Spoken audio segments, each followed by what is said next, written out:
Hi, everybody. I'm happy to be here at the Hyper Game conference to share with you some of the knowledge that we've collected during the past few years. Today, we're going to talk about in-game advertisement in general, and actually, we're going to deepen down to uh, how is the best way to implement in-game advertisements? What are the steps to get there? Let's start with some interesting numbers about the mobile gaming. So it used to be thought that gamers are those geeks that sit at home and play games. People would imagine a gamer playing their computer or, at the best case, playing their Sony PlayStation the whole night long. But the situation has changed, and basically everyone now are aware that a gamer is not this geek anymore. Yeah, there are some of them, but not only. Since COVID, everyone are gamers. In fact, most of the revenue comes from mobile gamers and not from the rest. You can see this chart where you see this quite significantly. In fact, not only that the mobile gaming revenue is important, it's also planned to grow. You can see the trend from 2019, and it's supposed to almost double itself by 2024. You see that it actually grew about 25%, maybe even more percent as to 2021. So the trend is quite obvious. And we're here also to help with this trend and to make some more money for the mobile developers here. If we want to discuss a little bit the mobile environment, within the mobile we have many different categories. So one may think that there are many people playing casinos or casual games or simulators, or maybe they're playing the same games that they play on PC and consoles on mobile devices. So everything would be correct. Yes, the majority of the people at the end play many different games, but the biggest segment of all would be definitely hyper casual. This segment didn't exist till recently, and future will tell what will happen with this segment, how it will evolve. But nowadays, you can definitely see, and this is why we're all here together on the Hyper Game Conference. Within this segment, you can notice different segments of games: puzzles, action, simulation. When it comes to advertising strategy or monetization with advertising, we need to consider each segment separately. So if you're a studio who has different segments of games, we should plan a different approach. And we'll dive into this shortly. So what actually is blended in-game as opposed to traditional ads and other options? Well, it's quite straightforward. It stands by itself. You can see this beautiful placement that is placed within the game content. On many different games, you'll see more examples down the slides. So I would say that even though it's so straightforward, I want to double down on few main differences. So the in-game ads are blended within the gaming environment. The user basically doesn't interact with those ads solely. They are there while he's playing. This means that the gameplay is not stopped. Basically, you can refer it as user-friendly ads, as opposed to interstitials, for example, or other pop-ups that basically cover your screen and they interrupt your gameplay. Even a rewarded video, which is not so intrusive, but it definitely stops you from playing the game. And if you actually interact with the ad, it takes you elsewhere. It takes you outside of the game, and then your time is spent on something else and not in your game. The in-game ads are designed to actually simulate the real life. When you're on the road, or you're driving your car, you're sitting in a bus, or you're just walking at the cinema, you are exposed to advertisement. You do not necessarily stop to look at the ad, you do not stop your conversation, but unconsciously you do notice this ad. So maybe somebody now dreams of Mountain Dew or some Doritos. It doesn't mean that you didn't listen to me. It only means that you did pay attention to all the content. If you talk about another blended type of advertisement that is used for many years, it's a hard-coded. It would be either ad or cooperation, as you can see here on the left side. So this is definitely welcome. The only problem that is it's not scalable. So it is very, very relevant. And by the way, ANZU can also provide this service, but it's only relevant for huge titles with a huge audience and huge and stable audience, because those are planned ahead, several months ahead. In fact, we're now planning one for $200,000 for a UK-based glass company. They have actually it's even a combination of the two worlds, because it's not hard coded, but it's definitely custom, because they want to have a campaign about funny things that happen to you if you are not using their glasses. Basically, for example, you don't see something and you spill, you ride a car and you bump into something. So if we take car racing games, for example, every time that you hit the wall, we plan to pop up inside of the content a virtual ad that will show their commercial saying, hey, if you were wearing our glasses, you wouldn't have hit this wall. Or it can even be painted on the wall. So again, it's within the content, doesn't interrupt your gameplay, but relevant only for huge titles. So it works exactly as it sounds. We basically implement the SDK, and the SDK serves the ad at the predefined placement. So if you take a quite straightforward environment in a soccer field, then you'd expect to see the ads exactly where you would see them in real life. If you think of games that basically are not exactly imitating the real life, different type of runners, shooters, etc., we need to think in advance where should we place those placements and how we make those placements to blend in. And again, we have several examples here and during the presentation. So if we want to go one by one at the different variations, so here they are. From left to right, you can have only display ads, of course, or you can have the video ads.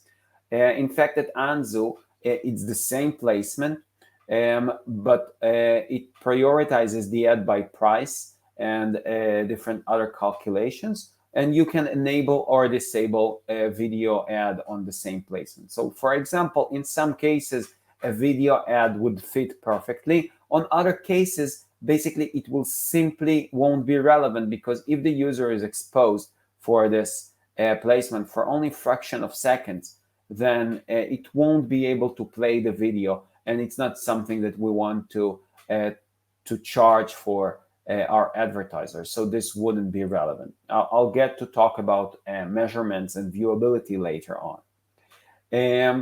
Another type that we do support would be in-menu ads. Basically, it's also interesting to double down on that. Those are ads that take advantage of the brand kind of perspective, and unnecessarily the traditional UA-based ads. So if you compare the in-menu ad to a regular banner, the 320 by 50, in theory, it's the same. What do I mean? It's an ad that is placed somewhere on the screen, only that the banner must be 50 by 320, and it must be there. It must cover the all screen. It must be clickable. When it goes to our in-menu ads, as you can see here in the Adidas example, it can be placed everywhere in the on the screen. It may be covered partly by other objects, so it does blend in within your screen. So even if you want to add it on top of the banner that's still there, or if you never wanted to have this banner because it looks awfully and basically corrupts your screen, so you can consider implementing a blended ad. Or maybe you want to replace the banner with such ad because it definitely drives better user experience, and we even show some studies here down the road. I do want to notice that it can be clickable if you want, and then it will be exactly as a banner, or you can have it still not clickable. Of course, it will impact the user engagement with this ad and the price and the revenue that you can make. But yet again, it's all up to your discretion. Last but not least, custom ad, again relevant only if you have huge audience. We can approach to big brands, and if they want to run a specific campaign with you, it's also an option to brand some of your objects in the game, or place new object designed specifically for a brand. This is something that we do. We can do it at scale, relevant for huge titles. Also interesting to notice that many people think that people hate ads. Friends of mine, our colleagues, even, well, definitely game developers would say that, hey, yeah, ads are always a compromise. We must have ads because we want to have the revenue, but we hate ads, and everybody hates ads. So I wouldn't say it's true. Ads are used to discover whatever you want to discover. So if you now play a hyper casual game, you most likely find your next game discovered by advertising within your game. If you are seeking your next car, you will most probably discover the new model of Tesla, or the new Chinese origin sport car that is affordable to you from this or other sort of advertisement.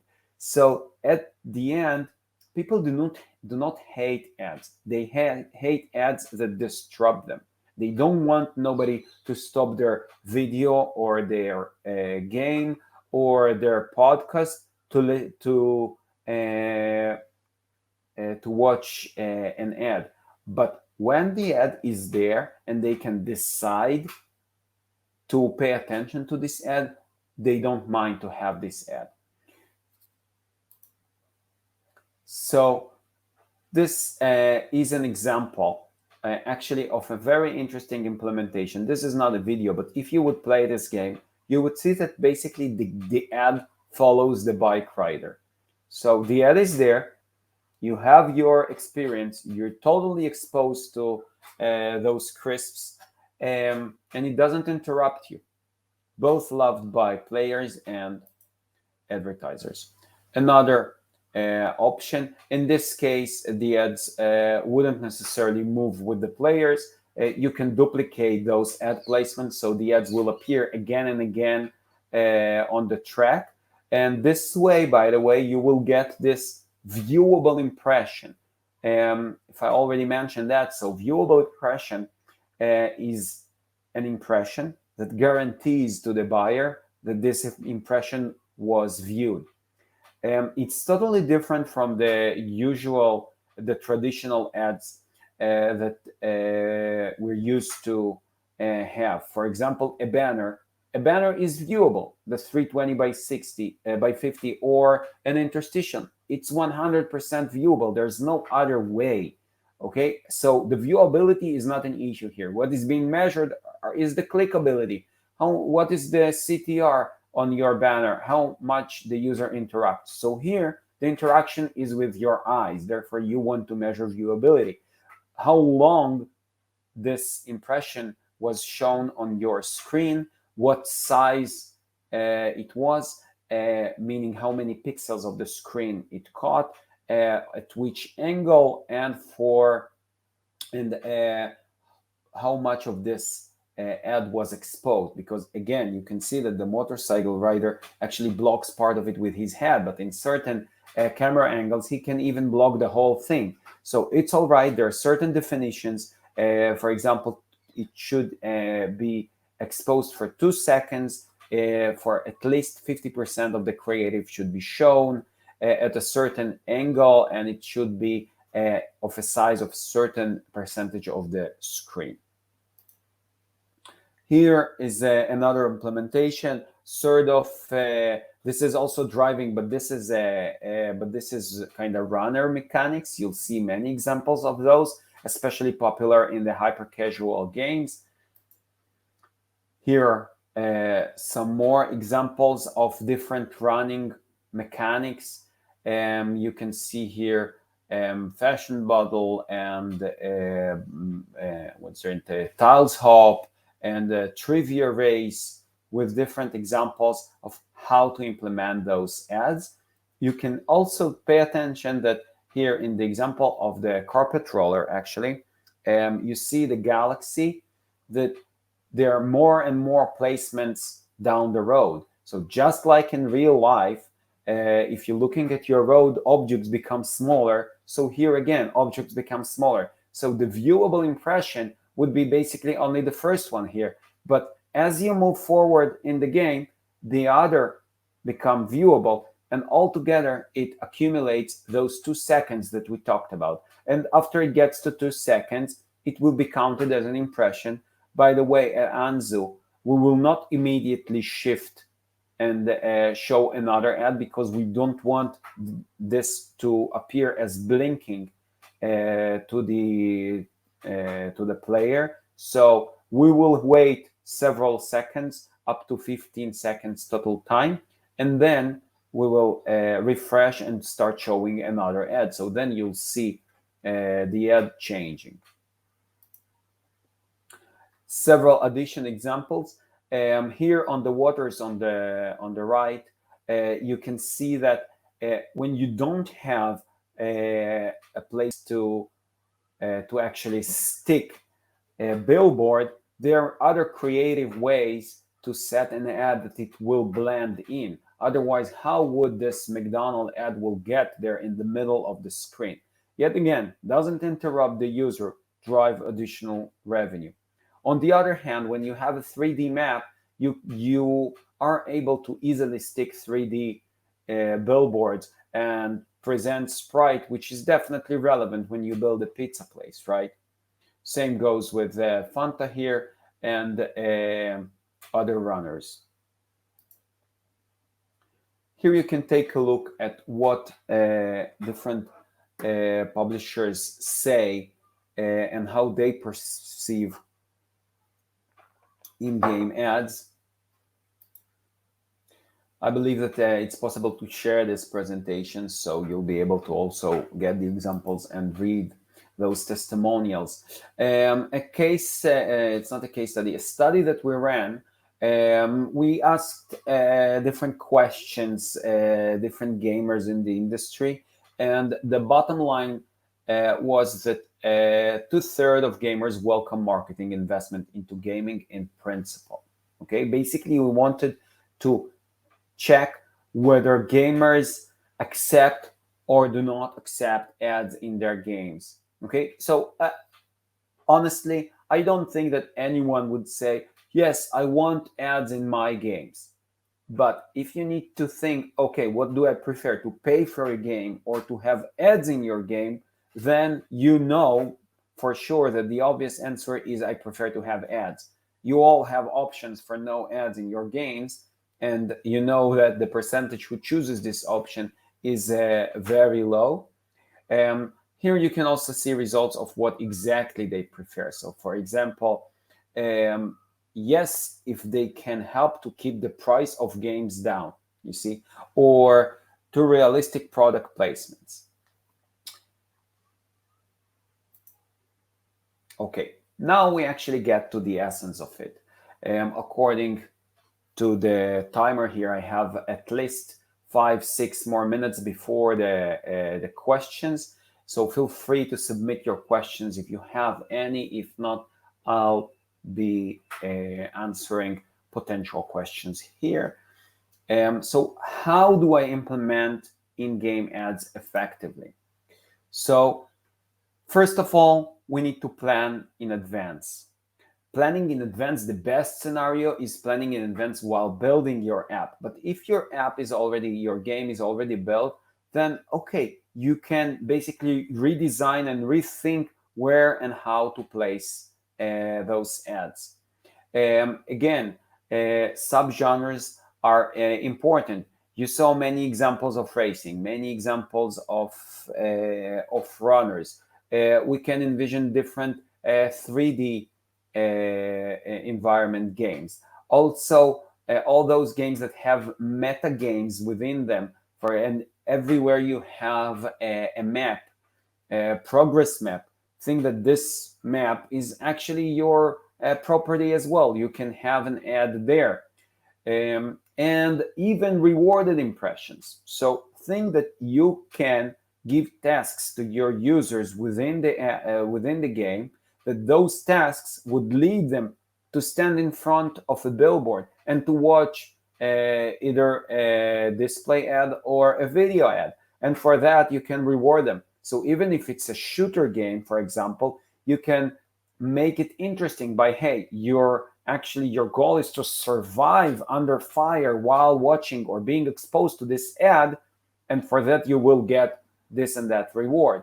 So it becomes rewarded ad without actively engaging with this ad itself.